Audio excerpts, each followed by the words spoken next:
menyatakan bahwa tindakan yang telah dilakukan di Jakarta terhadap Dewan Jenderal akan diikuti oleh tindakan-tindakan di seluruh Indonesia.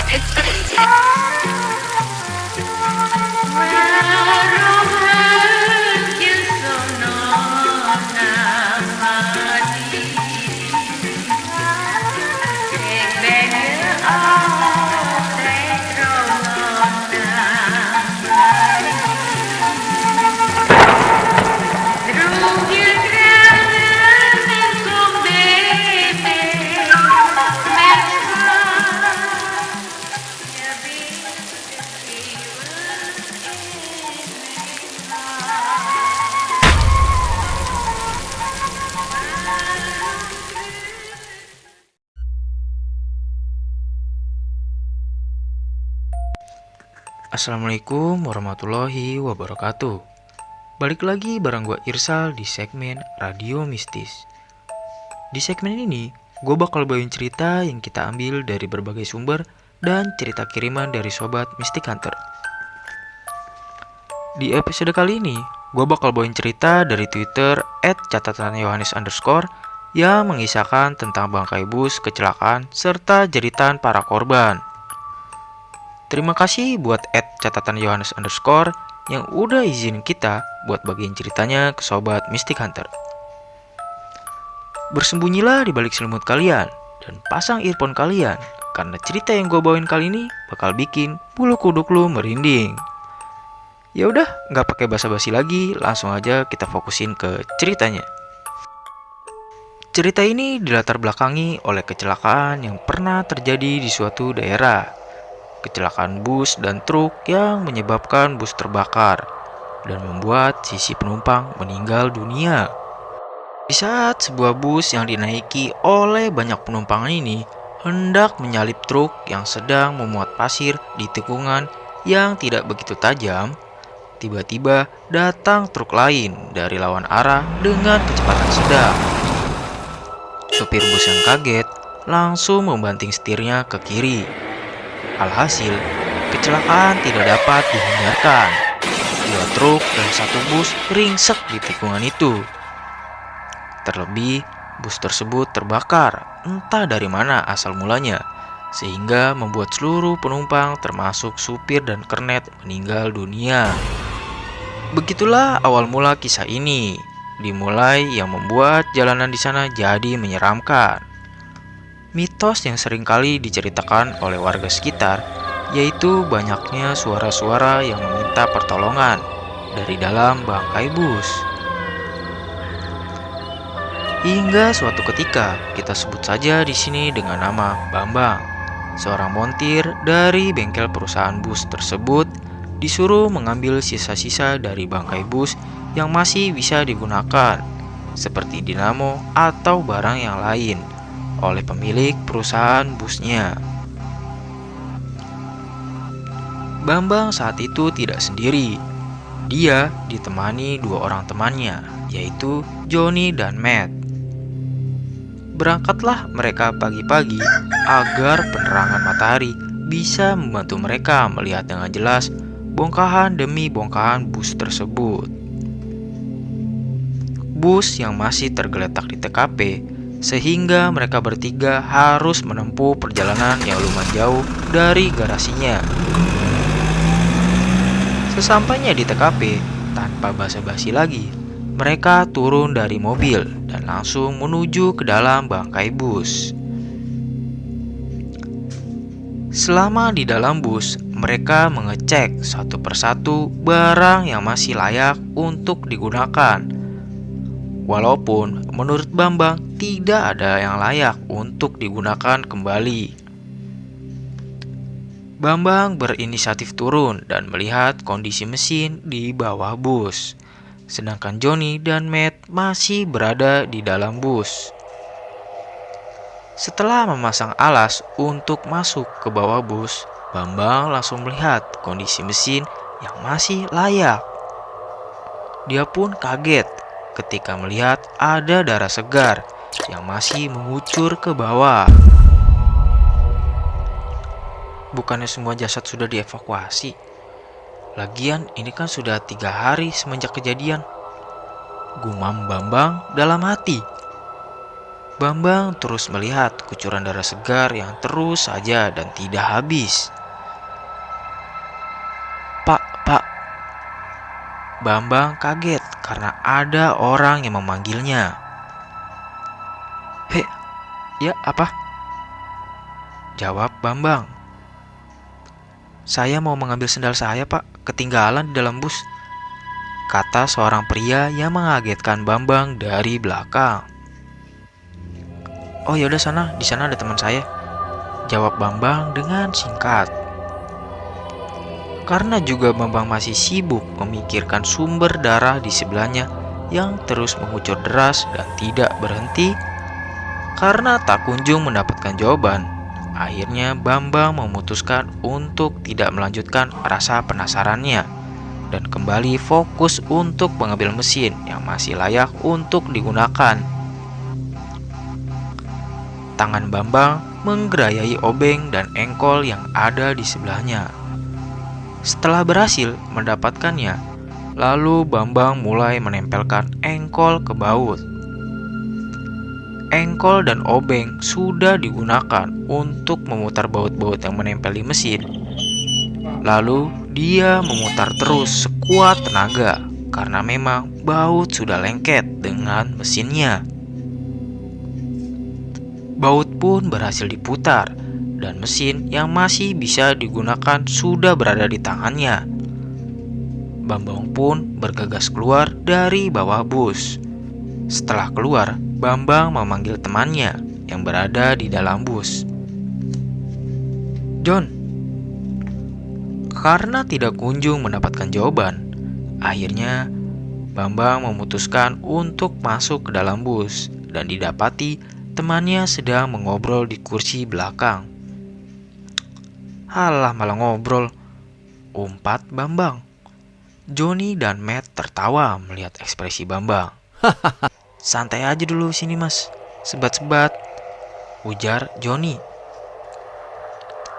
Sambil menunjukkan dinamo yang dipegangnya, seraya Bambang berkata, ini masih bisa digunain kan? Johnny mengangguk, begitu juga dengan Matt. Sambil duduk, Bambang teringat orang yang berniat mengambil sendal tadi. Lalu Bambang berpikir, kok bisa orang tersebut mencari sendalnya yang hilang ya ke dalam bus? Menurut Bambang, bus tersebut sudah 3 hari tidak dipakai. Karena penasaran apakah orang tadi beneran mengambil sendal, Bambang mencoba bertanya kepada kedua kawannya. John, tadi ada orang yang mau ngambil sendal di sini. Orangnya kemana? Tanya Bambang. Orang ngambil sendal? Tanya balik Matt yang bingung sambil menggaruk-garuk kepalanya. Iya, laki-laki, tegas Bambang.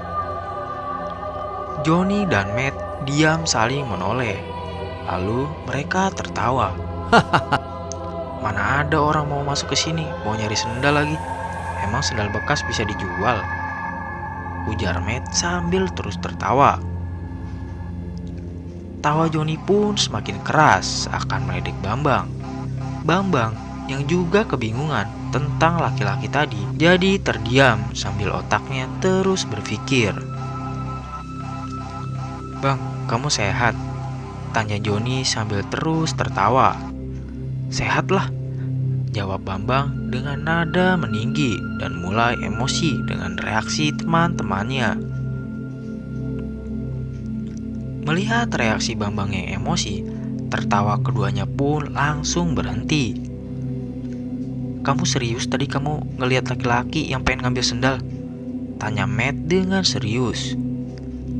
Serius, bukan cuma ngelihat, orang itu tadi juga izin ke saya, jawab Bambang. Tunggu, ini ceritanya gimana sih bang? Tanya Johnny yang memutus obrolan Bambang dan Matt. Jadi, tadi sewaktu saya mau mengambil dinamo, saya itu dikagetkan dengan darah yang mengucur ke tanah. Sewaktu saya memikirkan sumber darah tersebut, tiba-tiba saya dikagetkan ada laki-laki yang menyapa saya. Lalu dia meminta izin sama saya untuk ngambil sendalnya yang ketinggalan di dalam bus. Jelas Bambang. Joni kaget setelah mendengar penjelasan dari Bambang. Refleks, Joni menoleh ke arah Matt dan begitu pun sebaliknya. Cukup lama berhadapan, Matt pun akhirnya kembali menoleh ke arah Bambang, lalu berkata, "Tidak ada siapa-siapa di sini dan tidak ada orang yang masuk sini dari tadi." Bambang pun terdiam, dibuat bingung dengan jawaban Matt. Tak lama, Bambang mengangkat kepala lalu bertanya kepada kedua kawannya itu, "Jika memang gak ada, lalu tadi itu siapa?" Tunggu. Emang kamu bisa ngeliat orang tersebut masuk ke dalam bus ini? Bisa jadi itu cuma orang-orang iseng kan? Ujar Joni. Aku ngeliat sendiri, John. Aku juga ngedengar suara hentakan kaki saat dia itu naik ke tangga di pintu depan bus. Jawab Bambang dengan tegas. Bukan manusia itu. Tiba-tiba Matt nyeletuk menghentikan omongan Bambang. Bukan manusia? Bagaimana maksudmu? Tanya Bambang penasaran. Sejenak Matt menghela nafas panjang. Kemudian dengan detak jantung yang berdetak lebih kencang dari sebelumnya, Matt menjawab, "Kalau itu bukan manusia, lantas gimana bisa kita nggak bisa melihatnya?" Semua langsung terdiam. Rasa takut menyelimuti tubuh mereka, meskipun matahari masih menyinarkan sinarnya. Udahlah, lupain aja tentang kejadian itu. Kita kembali bekerja lagi, ujar Bambang. Matt dan Joni mengangguk mendengar ucapan Bambang. Lalu ketiganya berdiri dan mulai berpencar mencari barang-barang yang masih bisa digunakan. Karena terlalu asik bekerja, hingga tak terasa senja pun tiba.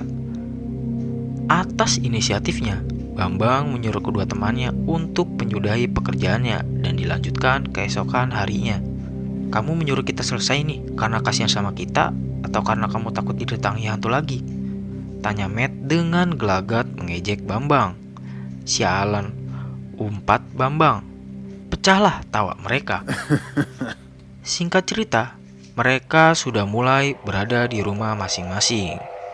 Pada malam hari, ketika ingin istirahat, tiba-tiba istrinya memanggil. "Ada apa?" tanya Bambang. "Tadi aku lihat ada bercak darah di tembok kamar mandi, Mas." Jelas istri Bambang. "Terus?" ujar Bambang agar istrinya melanjutkan ceritanya. "Terus cepet-cepet saya langsung keluar, Mas," ucap istrinya. "Berarti sekarang masih ada?" tanya Bambang. "Masih, soalnya aku tidak berani membersihkan, Mas," kata istrinya. "Ya udah sini, biar saya yang membersihkan," kata Bambang. Lastri, istrinya, mengangguk dengan penuh kecemasan dan dibaluti rasa takut yang amat mendalam. Karena takut harus menunggu lama di dalam kamar mandi sendiri, Lastri memutuskan untuk mengikuti suaminya dari belakang. Dengan langkah yang semakin pelan, Bambang meyakinkan dulu hatinya, menghilangkan segenap rasa takut yang menyelimuti jiwanya. Setelah memastikan sudah cukup dan yakin, Bambang masuk ke dalam kamar mandi. Dan "Mana?" tanya Bambang. "Di situ, di atas gantungan baju," jawab Lastri. "Gak ada," ujar Bambang. "Hah? Masa iya, Mas?" ujar Lastri yang masih tidak percaya. "Sini coba masuk," pinta Bambang. Dengan detak jantung yang berdetak kencang, seakan ingin lepas, Lastri melangkah masuk menuju kamar mandi. Setelah benar-benar sudah berada di dalam kamar mandi, Lastri kaget karena bercak darah yang tadi dilihatnya kini tidak ada. "Tadi di situ, Mas," ucap Lastri sembari menunjuk ke atas gantungan baju. "Mungkin tadi kamu halu," ujar Bambang sambil menggeleng-gelengkan kepala. "Gak mungkin, Mas. Tadi lama aku melihat darah itu, aku juga sudah mengkedip-kedipkan mataku, Mas," Jelas Lastri.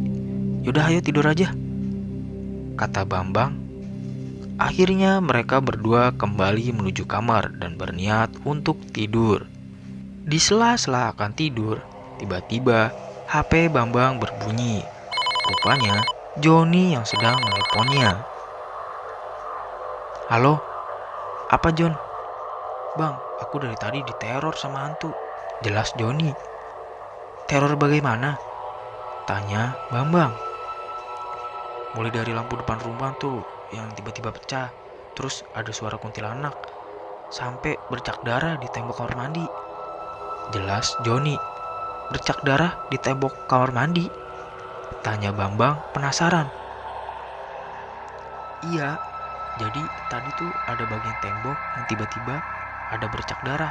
Anehnya itu ada di atas.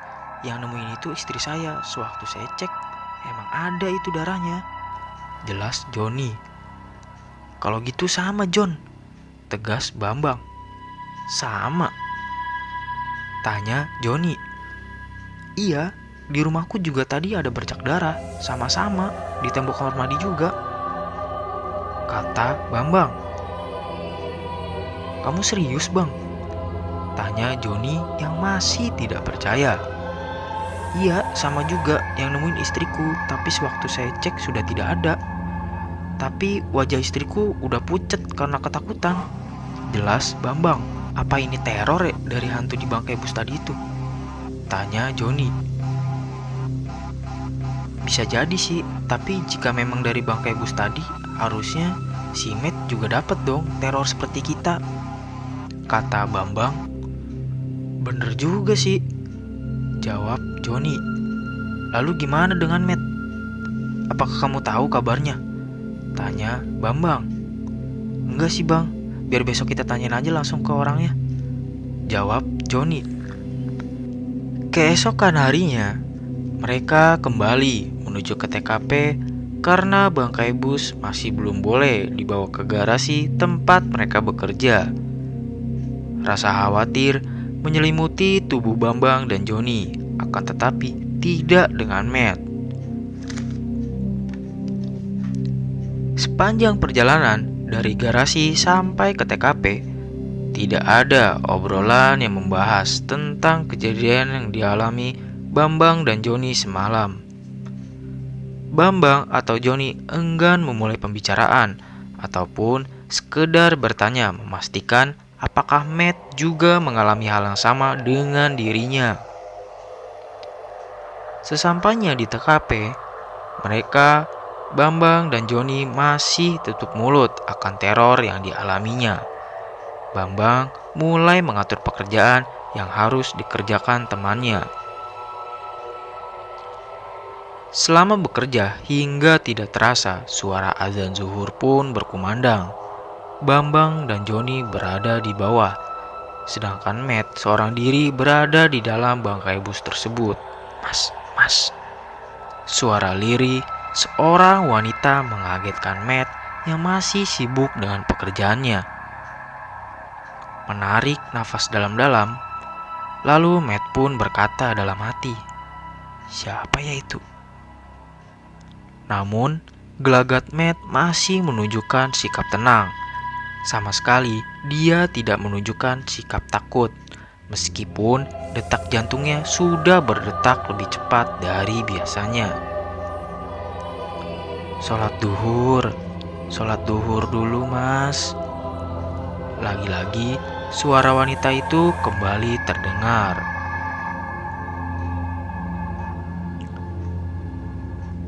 Sikap tenang Matt kali ini berubah. Matt mulai menunjukkan sikap tidak nyaman di dalam bangkai bus.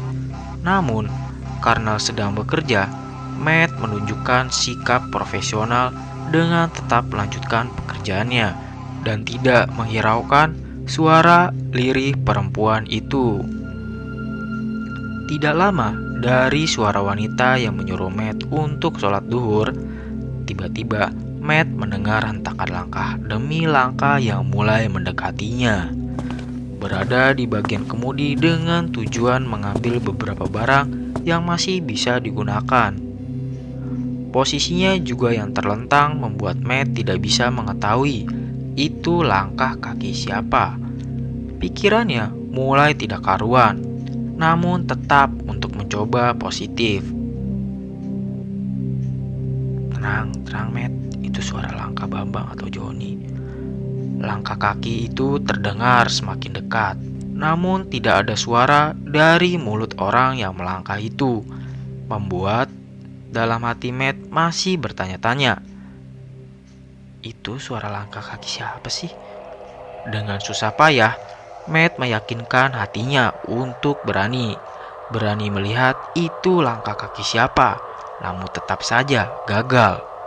Detak jantungnya sudah tidak sewajarnya lagi. Keringat dingin mulai keluar dan rasa takut mulai menguasai tubuhnya. Kenapa tidak sholat? Suara wanita itu terdengar keras di telinga Matt, yang membuat Matt merasa dan tidak bisa mengeluarkan sepatah kata pun dari mulutnya, seakan mulutnya terkunci rapat oleh rasa takutnya. Bola matanya mencoba melirik ke arah sumber suara itu. Alangkah kagetnya Matt didapati wanita parubaya dengan wajah penuh darah yang ditutupi rambut panjang, dan juga terlihat tangan berkerut pucat hingga terlihat otot-ototnya. Dengan sekuat tenaga, Matt pun menjerit, namun masih saja gagal. Mulutnya tidak dapat mengeluarkan suara sama sekali. Hanya suara lirih yang keluar dari mulut Matt. Cukup lama Matt dan wanita itu saling pandang. Hanya bedanya, tatapan wanita itu sangat tajam. Akhirnya, Matt berhasil menjerit tidak lama setelah wanita tua itu tiba-tiba lenyap dari pandangan Matt. Jeritan Matt di dalam bangkai bus itu terdengar oleh kedua temannya, Bambang dan Joni. Refleks, mereka pun saling pandang. Kenapa dia? Tanya Bambang ke Joni. Joni hanya menggeleng-gelengkan kepala. Karena rasa penasaran yang tinggi dan juga takut terjadi apa-apa sama Matt, Bambang memutuskan untuk keluar dari bawah bus dan bergegas menuju ke dalam bus, menemui Matt dan disusul oleh Joni di belakangnya. Kamu kenapa, Matt? Tanya Bambang. Itu tadi. Matt tidak kuasa menahan detak jantungnya yang cepat sehingga membuat nafasnya terengah-engah. Hingga untuk menjelaskan kejadian yang dialaminya kepada Bambang saja, dia tidak sanggup. Kenapa, Matt?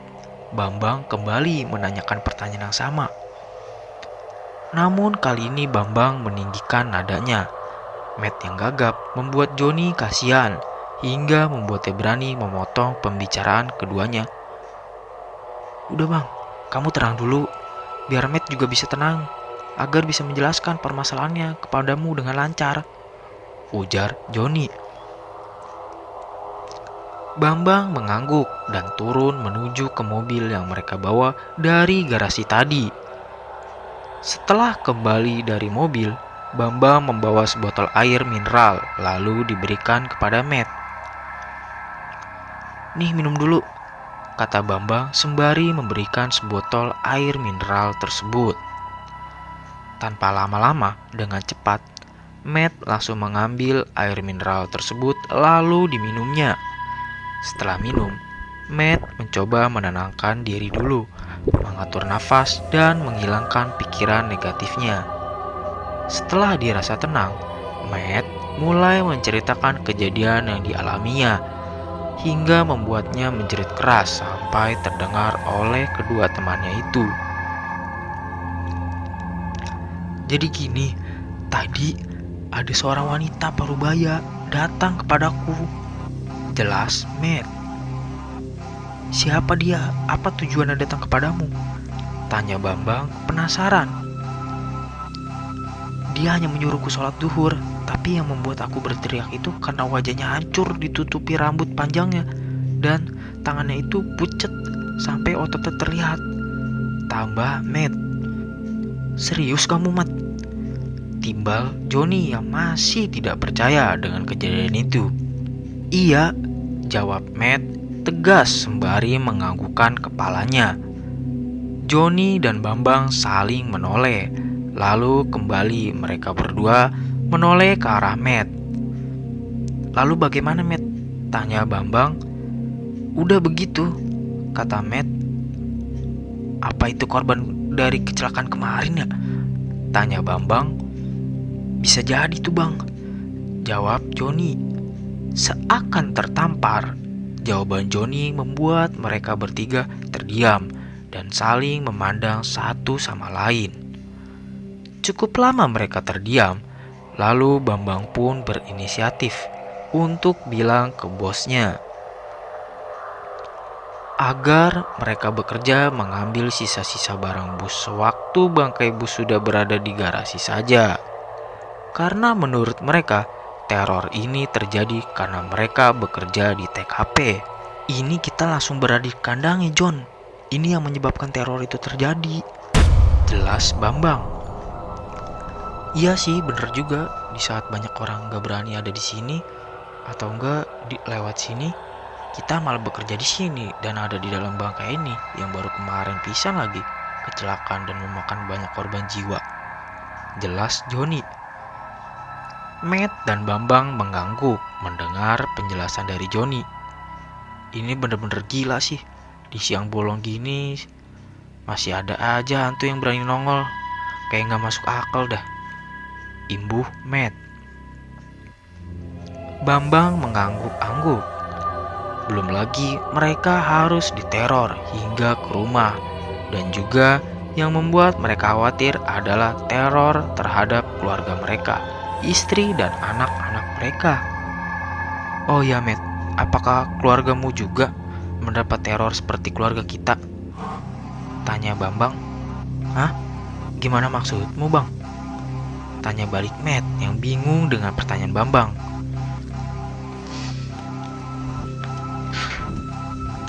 Jadi gini, Matt, kemarin itu istriku sama istrinya si Johnny diteror dengan adanya bercak darah di kamar mandi. Tapi lebih parah dari keluarga si Johnny. Di sana itu terornya sampai mecahin lampu. Nah, kalau teror ke istriku ini, sewaktu aku cek, bercak darahnya itu nggak ada. Kan aneh, jelas Bambang. Matt pun mengangguk-angguk mendengar penjelasan Bambang dengan seksama. Apakah benar begitu, John? Tanya Matt kepada Johnny. Sembari mengangguk, Johnny menjawab, iya. Lantas, bagaimana keadaan istri kalian? Tanya Matt. Baik-baik aja sih, cuma ada rasa trauma sendiri bagi istriku, jawab Bambang. Iya bener tuh, kata Bambang. Istriku jadi takut mau keluar rumah, ujar Johnny. Ya udah, kita lanjut dulu pekerjaan kita hari ini. Selebihnya kita bilang ke bos untuk melanjutkan setelah bangkai bus ini sudah berada di garasi, ucap Bambang. Matt dan Johnny mengangguk sepakat, lalu mereka kembali bekerja. Namun kali ini posisinya selalu bersamaan. Jika yang dikerjakan di dalam bus, maka mereka bertiga berada di dalam bus. Dan jika yang dikerjakan berada di luar bangkai bus, maka mereka bertiga berada di luar bangkai bus tersebut. Dikiranya sudah aman jika selalu bersama. Tiba-tiba, tepat setelah azan asar berkumandang, bangkai bus tersebut seperti goyang sendiri. Matt, kenapa ini, Matt? Ucap Johnny dengan nada tinggi. Dengan berusaha lari keluar, Matt berteriak, "Gak tahu, John, cepet lari keluar, John." Bergegas, Johnny menyudahi pekerjaannya dan bergegas pula lari keluar bangkai bus itu. Disusul Bambang. Sesampainya di luar bangkai bus, mereka terheran-heran karena tidak ada yang aneh dari bus tersebut. Lah, gak ada apa-apa kok, ujar Bambang. Iya, Bang, balas Matt. Tapi tadi kalian juga merasakan kan? Ucap Johnny. Bambang pun mengangguk, begitu juga dengan Matt. "Iya, bangkai bus ini tadi seperti goyang kan?" tanya Joni lagi. "Iya," jawab Matt dengan sisa-sisa nafas yang masih terengah-engah. "Aneh," kata Bambang. Setelah menarik nafas dalam-dalam dan mengembuskannya, Joni meminta teman-temannya kembali ke dalam bus dan melanjutkan pekerjaannya. Karena dirasa hanya firasat mereka saja, akhirnya mereka bertiga sepakat untuk melanjutkan pekerjaannya di dalam bus. Belum lama mereka melanjutkan pekerjaan masing-masing, tiba-tiba suara lirih seorang wanita terdengar. "Tolong, tolong." Disusul suara berat dari seorang laki-laki. "Kau di mana? Antarkan saya pulang ke keluarga saya." Suara keduanya seakan bersautan, silih berganti. Saling menoleh, mereka bertiga, Matt, Joni, dan Bambang, hanya mampu terdiam dan mendengarkan dengan seksama dari mana sumber suara tersebut berasal. Kaku, sekujur tubuh dibuatnya. Hanya bola mata yang mampu bergerak mencari dan mengikuti arah sumber suara tersebut. Yang mereka yakini itu adalah korban dari kecelakaan yang menewaskan banyak penumpang.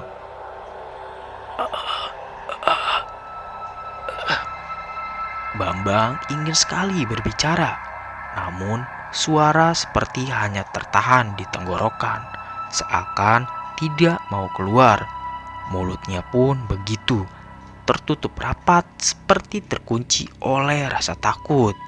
Hanya itu yang dapat mereka lakukan, saling melirik menggunakan bola matanya, dan juga sebagai kode di antara ketiganya. Meskipun kejadian itu hanya beberapa menit, namun menjadi lama bagi mereka. Perlahan suara tersebut menghilang terbawa angin. Belum juga selesai melawan rasa takut, tiba-tiba mereka kembali dikagetkan dengan suara klakson bus yang menyala dengan sendirinya. Suara tersebut mengagetkan ketiganya, seakan jantung yang melekat di tubuh mereka akan memisahkan diri dari tubuh mereka. "Padahal kabel-kabelnya sudah diputus sama Matt," gumam Bambang dalam hati. Rasa takut tidak bisa lagi dilawan, membuat Joni berinisiatif untuk lari keluar. Melihat Joni yang berusaha berdiri, Matt juga berusaha melakukan hal sama. Setelah berdiri, Joni langsung melangkah cepat keluar lewat pintu belakang dan disusul Matt yang meninggalkan Bambang seorang diri di dalam bus. Bambang yang masih terpaku dengan rasa takutnya mencoba terus melawan pikiran negatifnya. Bambang yang berada di kursi bagian depan seorang diri karena teman-temannya sudah lari keluar. "Bang, keluar aja!" terdengar jeritan Joni dan Matt dari luar bus. Mendengar suara ajakan dari temannya, Bambang berusaha berdiri dan menguasai dirinya untuk bisa diajak lari keluar. Setelah lama berdiskusi dengan dirinya sendiri, akhirnya Bambang melangkah keluar, meskipun langkah demi langkah terasa amat lambat. Dan pada akhirnya Bambang berhasil keluar. "Sialan kalian," bentak Bambang dengan nafas yang masih terengah-engah. "Kenapa kalian malah kabur?" kata Bambang. "Anu bang," saat Joni akan menjelaskan, langsung dipotong oleh Bambang.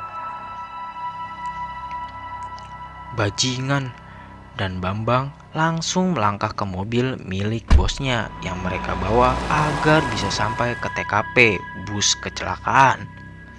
Joni menoleh ke Matt dan memberikan kode melalui bola matanya untuk mengikuti Bambang. Sesampainya di dalam mobil, mereka berdiskusi untuk melanjutkan atau tidak pekerjaan hari ini. Akhirnya, mereka sepakat untuk tidak melanjutkan, melihat hari juga semakin sore.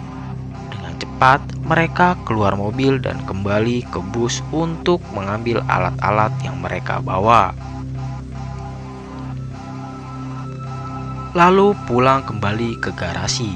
Sesampainya di garasi, Bambang langsung berinisiatif menemui bosnya agar pekerjaan mereka mengambil sisa-sisa mesin bus yang masih bisa digunakan mereka lakukan setelah bus sampai di garasi saja. "Mana ada hantu di siang bolong begitu, Bang? Kamu ini ngada-ngada aja," ujar bos mereka. "Ini beneran, Bos. Kalau cuma aku aja yang diteror, bos bisa tidak percaya. Tapi kali ini kami bertiga diteror. Bukan hanya kami bertiga, tapi istriku bertiga juga dapat teror," jelas Bambang. Bos mereka, Kohling, hanya mendengarkan dengan seksama penjelasan Bambang. Johnny dan Matt saksinya. "Johnny dan Matt saksinya, Bos. Kalau perlu aku bawa istriku dan istri Johnny untuk menjadi saksi, Bos," tambah Bambang. Kohling hanya diam. Dalam otaknya seakan berpikir tentang kejujuran omongan Bambang. Terlebih, Bambang juga orang kepercayaannya. "Ya udah, kamu lanjutkan setelah proses olah TKP dari kepolisian selesai. Jadi bangkai bus ini sudah bisa kami bawa ke garasi," ujar Kohling. Mendengar perkataan Kohling, Bambang bahagia dan tidak sabar ingin memberitahu kedua temannya, karena mereka akan terbebas dari teror penumpang korban kecelakaan bus tersebut. Tidak lama setelah mendapat jawaban dari bosnya, Kohling, Bambang langsung menemui Johnny dan Matt. "Kita lanjut bekerja setelah bus itu sudah di garasi," ujar Bambang.